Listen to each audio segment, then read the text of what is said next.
Welcome to the HR Chat Show, one of the world's most downloaded and shared podcasts designed for HR pros, talent execs, tech enthusiasts, and business leaders.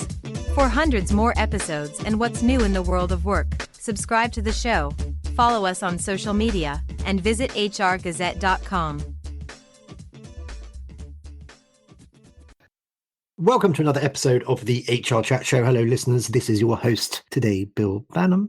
And in today's episode, we're diving into how employee benefits are being reimagined for a modern workforce. My guest today is David Duckworth, co-founder over at Ben, a company on a mission to transform how organizations design, manage, and deliver benefits to their people. We'll discuss why so much of the global benefit spend is wasted, how AI and automation are streamlining the experience for HR teams, and why personalization is the key to engagement. David will also share how Ben's human-centered design approach helps companies connect benefit strategy to employee well-being and business outcomes. In addition, we're going to look ahead to Disrupt London, which is happening November 12th, 2025, hosted by Ben, to explore why events like this matter to the future of the work community. David, how are you doing? Welcome to the show. Yeah, I'm great, Bill. Thanks for having me. Excited for the conversation. Let's begin with career origins. You've had a pretty impressive career journey from Monitor, Deloitte, and SoundCloud to Mosaic Ventures and now Ben. What experiences or aha moments along that journey inspired you to co-found Ben? I think we're all formation of all of our experiences prior to whatever we're doing now, right? So I guess my background for those listening, so from Brazil originally. Actually, I was born and raised in Brazil, but I went to uni and then started my work career in professional services for what was then Monitor Deloitte in the US, and then eventually found my way in the UK. And I didn't start in the world of benefits or HR. I kind of got pulled in that direction throughout, but what I did spend a lot of time doing was helping organizations figure out how do they improve processes, right? How do they improve the way that they deliver things initially to their customers? And now what I am doing is helping organizations to figure out how do they deliver better experience to their employees. And my background is mostly in payments, financial services. That's the world that I come from. And ultimately, part of what we do is help companies to think about benefits in a different way, right? Ultimately, a benefit, and it's part of what inspired us to start Ben, is something that a company is paying for on behalf of an employee. But it's a particularly complicated payment that happens, right? If you're thinking about most benefits programs, it's things like, the foundational benefits, as we call it, the medical insurances, life insurances, retirement programs that impact financials' lives. But there's a plethora of other things that companies are doing to support their people. And I guess having had my own experiences working in Brazil, in the US, now in the UK, always a bit sort of underappreciated what it is that I was getting. And so those are part of kind of the inspiration for starting Ben and helping, again, organizations think through how do they deliver benefits in a much more efficient and effective way. Thanks for listening to this episode of the HR Chat Podcast. If you enjoy the audio content we produce, you'll love our articles on the HR Gazette. Learn more at hrgazette.com. And now, back to the show. Okay, cool. So I'm someone who's worked in the US, worked in Canada, and worked in the UK. Just a quick follow-up to what you said there. If you could offer one word for each of those territories to describe the unique culture in terms of working in each of those countries. So, for example, the US might be fast. Yeah. What would be a word that you'd use for Brazil, the UK, and for the US? Yeah, for Brazil, I would say messy. Companies are still figuring out what to do, and it is a messy environment, which has good things and bad things. I'd say in the US, to your point, right? Like I think direct actually, and kind of fast paced. And in the UK, I would say bit behind the times actually. Yeah, that's kind of how I would describe it. Okay, there we go. Thank you very much. So let's talk about mission and vision. Ben's mission is to create a world working at its best. Yes. What does that mean in practical terms for today's HR leaders and business decision makers? Yeah, so it's as you said, right, it's really our mission, and we think about it in two different ways. One is how do we ensure that organizations are helping their people to do their best work and live their best lives inside and outside of work. And we think benefits has a critical role to play in that. So that's kind of one way that we take the mission. The second one is benefits are complicated, right? They're complicated within each country. They're complicated based on what organizations want to get out of their benefits, and everything works slightly differently. So we want to ensure that companies are managing that and delivering that in the best possible way. So we see that as like that double meaning between getting people to performance, getting them to work at their best, live their best lives, and also are the companies delivering sort of the best possible work experience or the best possible benefits experience that they can. Again, before we hit record today, you and I were just sharing a little bit about our personal lives. We both got young kids. Yep. It ain't easy when you're trying to balance that with a full-time job. In the context of rethinking benefits, you talk a lot about moving from work-life balance to work-life integration. How are you seeing that shift play out among your clients and their employees? Yeah, I think it's something that's changed through kind of with the pandemic as well, right? Like obviously that was a massive shift in terms of how organizations work that I think most are still figuring out, if I'm honest, right? And kind of all the way from, you've got this concept of work-life balance has been around for a while, but with sort of people working from home and being at work all the time, right, through our digital devices here and the power of technology, which is amazing.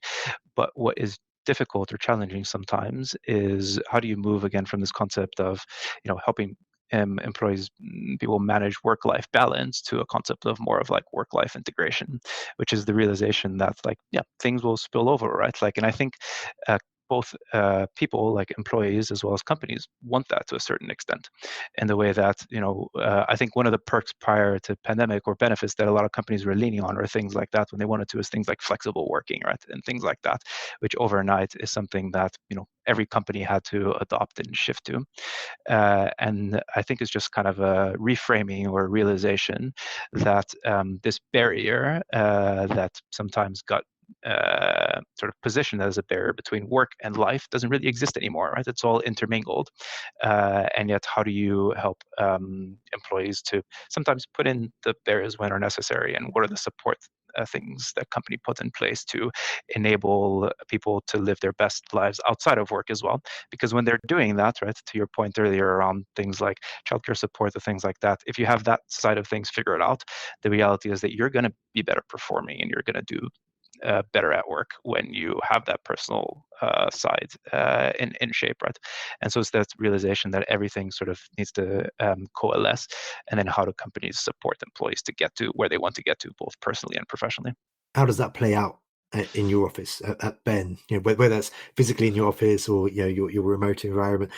How do you guys try to foster that kind of culture within Ben?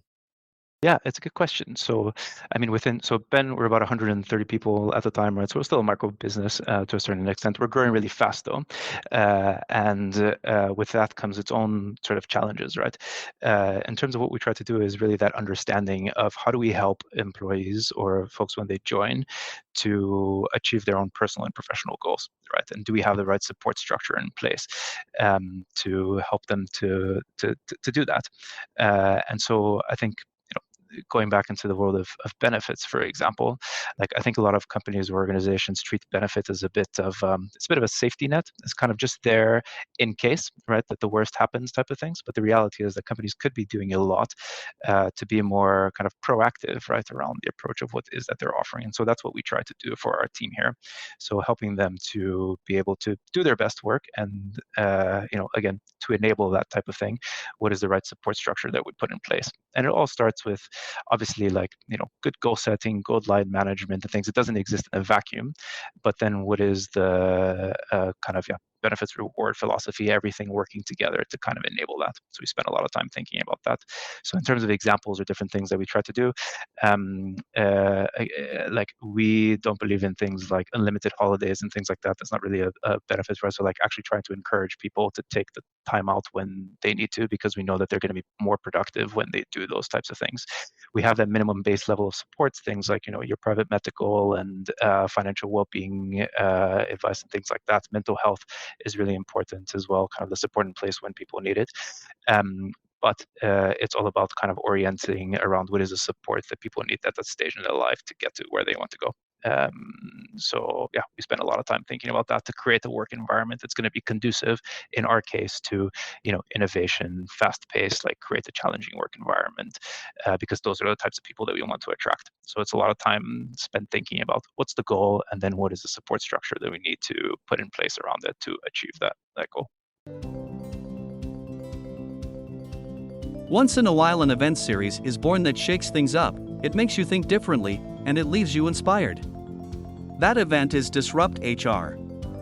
The format is 14 speakers, 5 minutes each, and slides rotate every 15 seconds. If you're an HR professional, a CEO, a technologist, or a community leader and you've got something to say about talent, culture, or technology, Disrupt is the place. It's coming soon to a city near you. Learn more at disrupthr.co.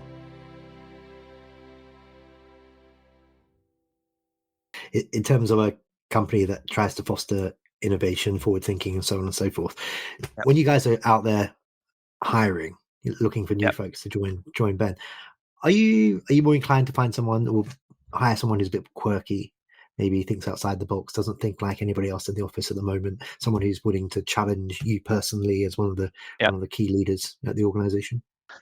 We do. I mean, one of our values is ridiculously bold. So we definitely look for that in people, right? We want people to be able to, and I think that's sometimes missing in sort of the HR world in general, right? So like a lot of times HR gets being branded as, kind of tick the box sort of compliance type of thing. But the real leaders who are driving change and transformation are the ones who are being bold, right? And we very much value that kind of transparency and people actually challenging us, like not with everything all at once all the time, right? But it is definitely something key that we look for. I guess the other thing that we look for is actually resilience, and it is the ability to want to do things differently, right? Like challenge the status quo, which it's some things that people sometimes miss, right? Like if you're trying to do something exceptional or something difficult, it's in the name, right? It's going to be difficult because you're going against the grain, right? So like you need to look for that sort of balance or like that realization within people that they want to do that, right? Or go through that experience, because we are going to push people more than they would be otherwise, given the fast-paced nature of the business, like the challenges of the business. Like we're always under-resourced, in constraints, right? So that is something that's really important for us, that we get people in and enable them within that environment. And that's not going to be right for everybody. So it's something that we spend a lot of time thinking about. The next question I'm going to challenge you to answer in 60 seconds or less, and it's around breaking down some industry silos. The benefits ecosystem involves HR teams, brokers, and providers, of course, often with little coordination, frankly. How does Ben's platform bring those players together and simplify that complexity? And answer that in 60 seconds or less. Go. Yeah, so we want to be this open ecosystem, and I think it is one of the things that is missing from this. And it's not just the brokers, the providers, but it's also internal stakeholders, right? Within an organization, obviously you have HR team, reward teams, but you also have finance team, payroll teams, HR system teams, analytics teams. And in order to be able to enable that within the system, we need to actually design for these different types of use cases. And we want to be this open architecture that enables people to get the data that they need in order to make and drive decisions and changes. Let's talk about something that a lot of senior leaders listening to this podcast today care about, and that's the ROI of benefits. You said billions in benefits spend go to waste each year. How does Ben help organizations measure the return on investment and demonstrate the real impact of benefits programs? It's something that all HR reward teams struggle with, to be honest. And as you said, right, between 10 to 30% of payroll is spent on benefits. Obviously, different in this, so that's trillions, billions of dollars, and it's going to be in very different things worldwide. So, like, what we try to do is create, and it's really difficult to tie sort of benefits spend direct causation, right? Which is one of the struggles that people have, because you're spending an extra dollar in benefits. Does that mean you're going to get an extra dollar in performance and well-being and things like that? I guess the way that we think about it is there are regulatorily wise, companies have to offer certain benefits in certain geographies. So when that is the case, how do you ensure that people are actually getting the maximum bang for their buck? And so we spent a lot of time thinking about utilization. How do employees use benefits, and are you investing into the right things? We spent a lot of time thinking about from a I guess like the two worlds from a benefits design point of view. Do you have the right things in place? Are you offering relevant things that employees actually care about? Question number one. And then question number two, are you delivering that in the most efficient way possible? Because what we see for many organizations is that they're spending a lot of time doing the brunt work and the administration rather than actually thinking about impact. So we're helping companies to remove all of that administration when it comes to putting spreadsheets and emails and everything to the side, but actually focusing on the strategic elements of the job. And again, how do you drive more impact for every dollar in benefit spend?